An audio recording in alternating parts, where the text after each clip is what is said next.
আমাদের দেশটাকে ধ্বংস করতে আমাদের রাজনীতিবিদরা, পরিষ্কার কথা। সংস্কারে আমাদের রাজনীতিবিদদের সংস্কার করতে হবে আগে। এরাই সন্ত্রাসী পারে, এরাই চাঁদাবাজ পারে, এরাই দেশটাকে ধ্বংস করে।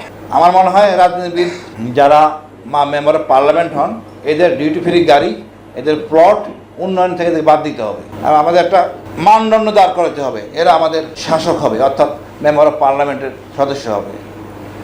একইভাবে দেখেন, আমরা আজকে সংস্কার চাচ্ছি সেনাবাহিনীর। এই রাজনীতিবিদ আমাদের সেনাবাহিনী বা সশস্ত্র বাহিনীর পুরোটাই ধ্বংস করছে। গুম খুন, এটা যে কতটা অনৈতিক কর্মকাণ্ড আমরা প্রতিদিন নতুন করে দেখতেছি। আমাদের নিজেদের লজ্জা লাগে বলতে আমরা সেনাবাহিনীর সদস্য ছিলাম।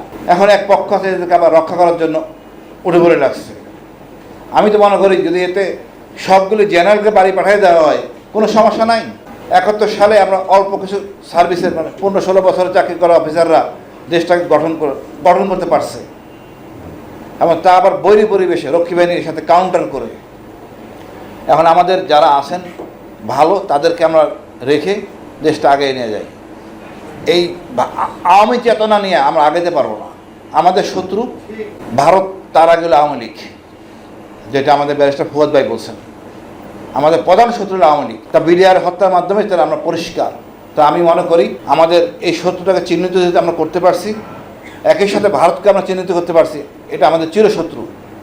এটা যদি ধারণ করতে পারি, এটাই আমাদের সামনে এগিয়ে যাওয়ার জন্য যথেষ্ট।